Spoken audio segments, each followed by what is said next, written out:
Now leaving Enchanted Kingdom, we're now heading back in our bus. Of course, what we go into our bus. It's already common.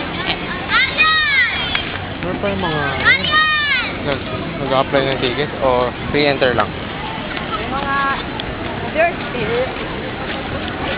still there are applying for tickets and still buying tickets.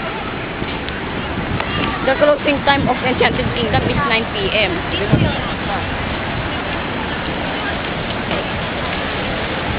Here in bus number 7, our own bus.